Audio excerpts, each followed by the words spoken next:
Olá, seja bem-vindo ao canal FI Fácil e hoje a gente vai falar da emissão do HFOF.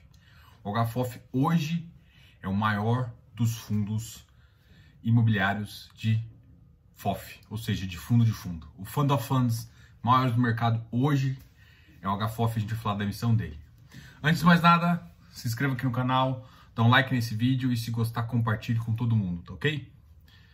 E aqui quem tá falando é Diogo. Beleza? Bora essa análise?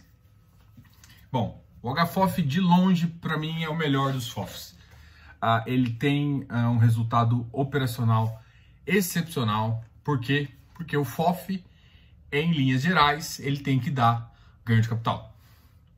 Não faz sentido eu entrar num FOF que me dê resultado. Por quê? Que me dê só rendimento. Porque se eu for depender de rendimento para fazer isso, eu compro o meu fundo e eu compro o fundo diretamente. Você concorda? O que eu tô querendo dizer? Se eu tô entrando no FOF, é porque eu quero ganho de capital. Eu quero que ele faça o ganho de capital para mim. Se você entra no FOF, ou porque às vezes você não sabe montar uma carteira, existe essa possibilidade também, você compra um FOF e ele monta a carteira para você. Mas no geral, quem entra em FOF está esperando ganho de capital.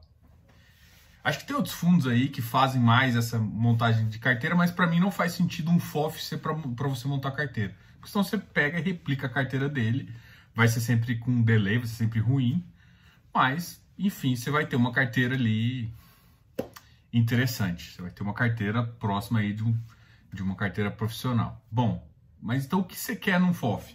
Você quer ganho de capital, beleza? E um dos fundos que tem dado o melhor resultado é justamente o Hedge Fund, o HFOF.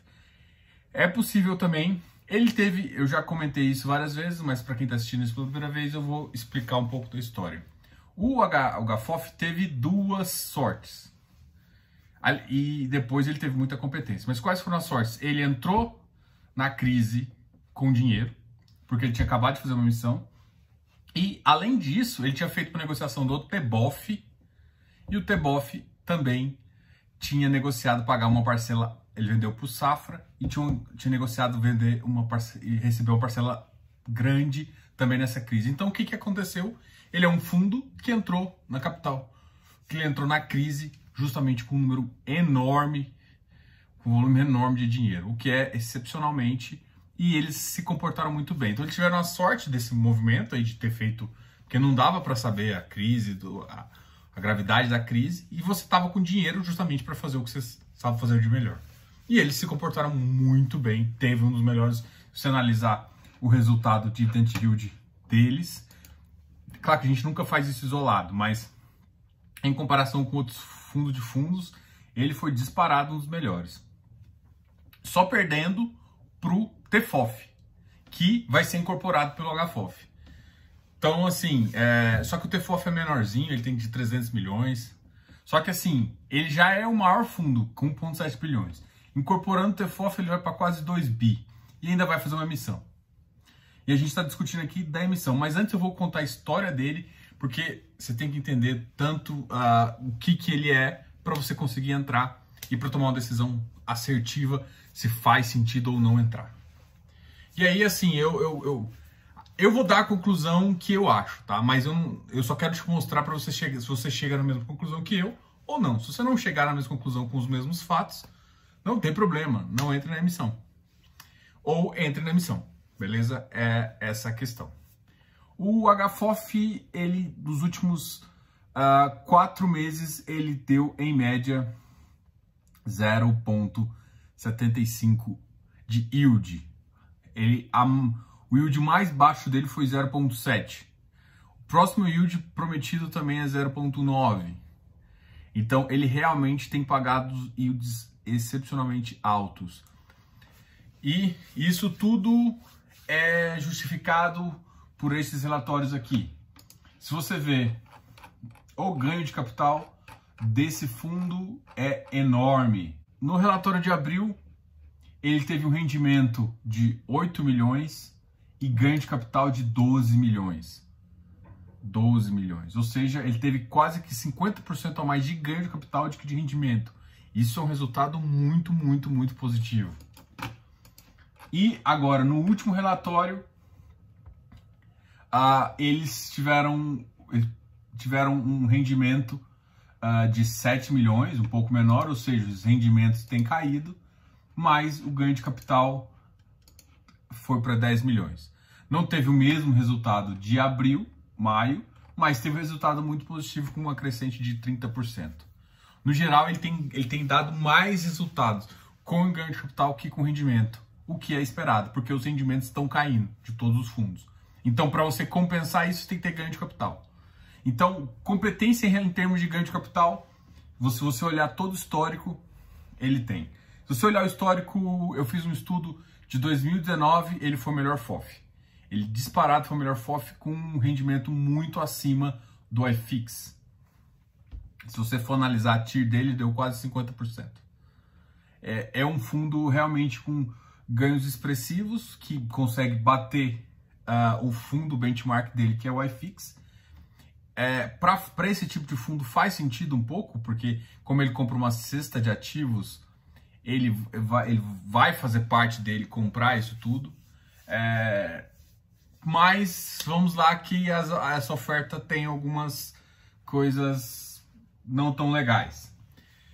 Bom, é a oitava emissão, é uma oferta 476. Uma oferta 476 significa que você só tem direito se você já tem o fundo ou se você é profissional. Não, eles não vão vir com cheques pequenos, ou seja, se tem mais de 1 milhão, a gente pode procurar a Ed e fazer um chequezinho. Mas se não tiver menos que isso, sinto muito, vai ter que comprar no secundário com um ágil. Não tem como fugir. A oferta vai vir a R$ 100,36.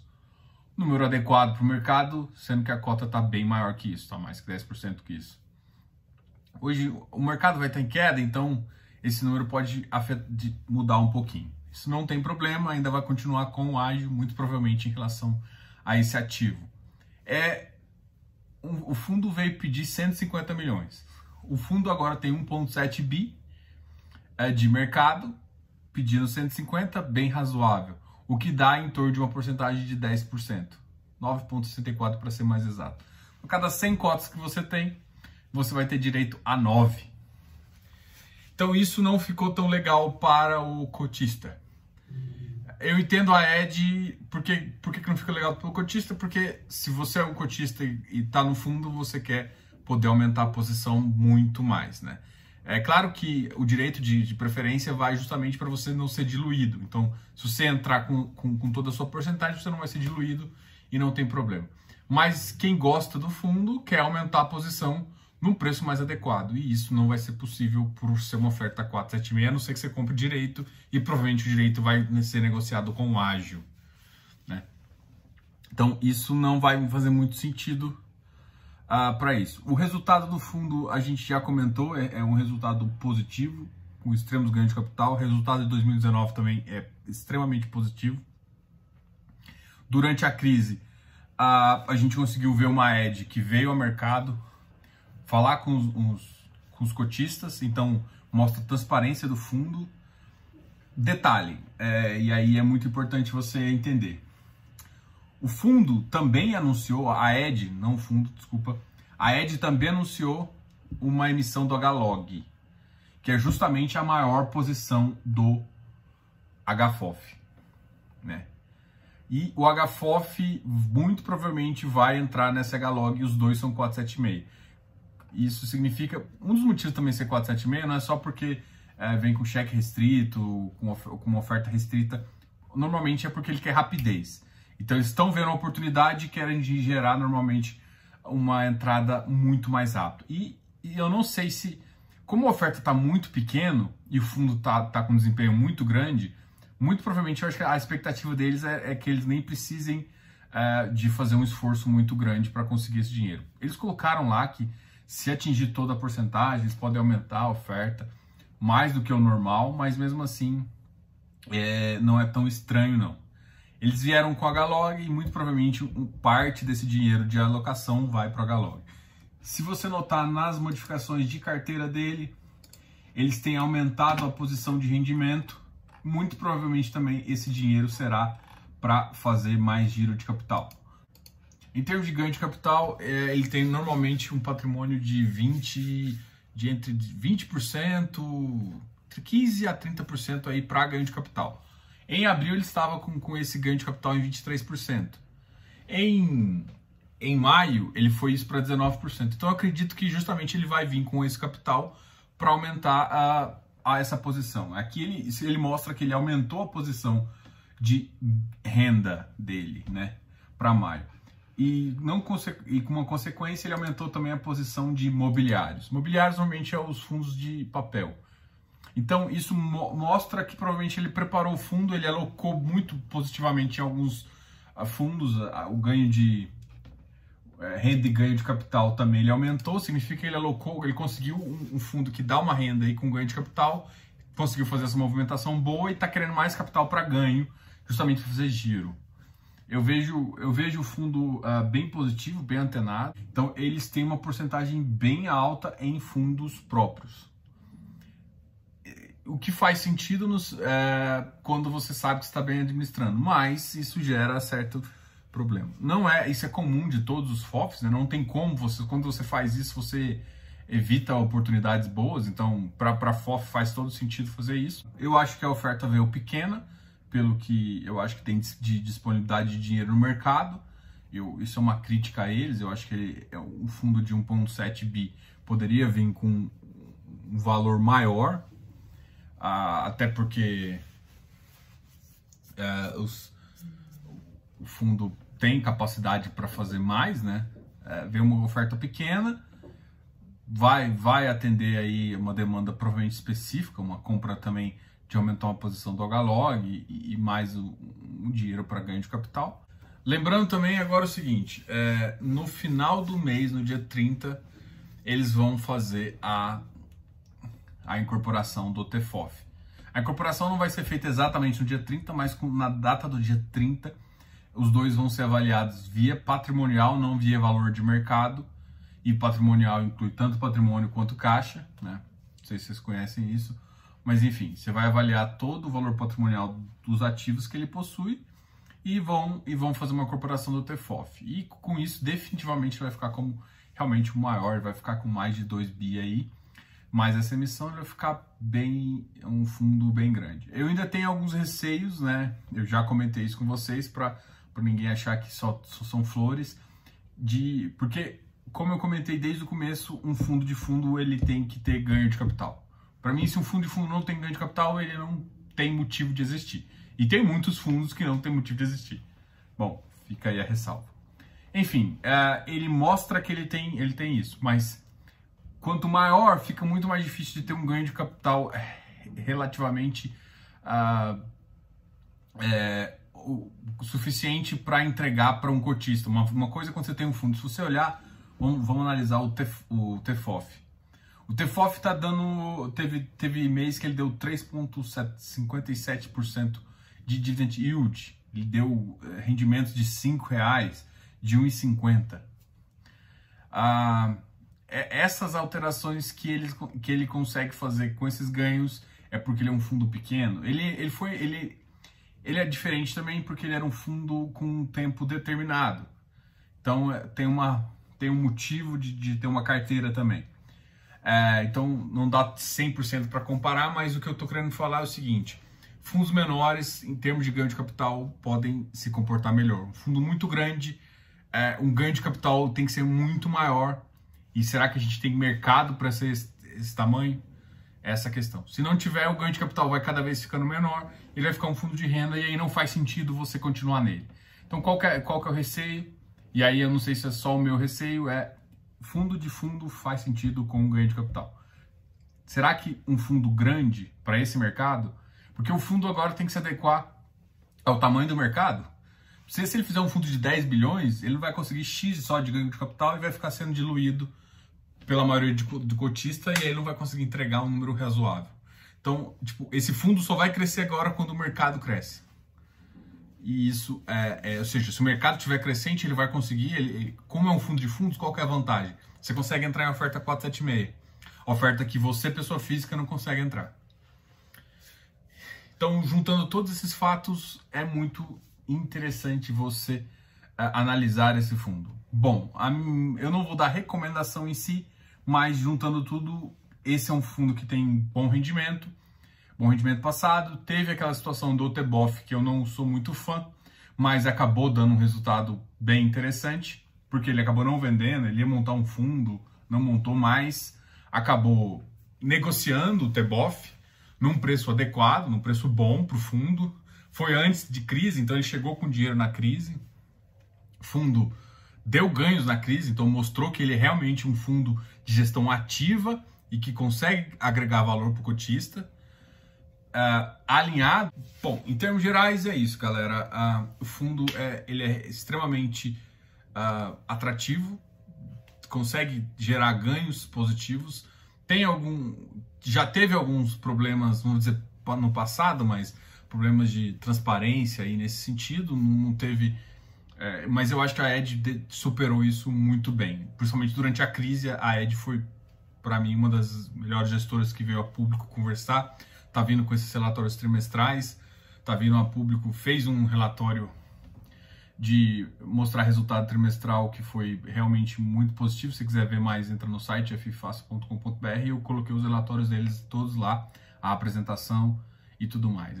Ela se comportou muito bem nessa crise, no sentido de tanto como transparência como ganho de capital, que é o que eu esperava.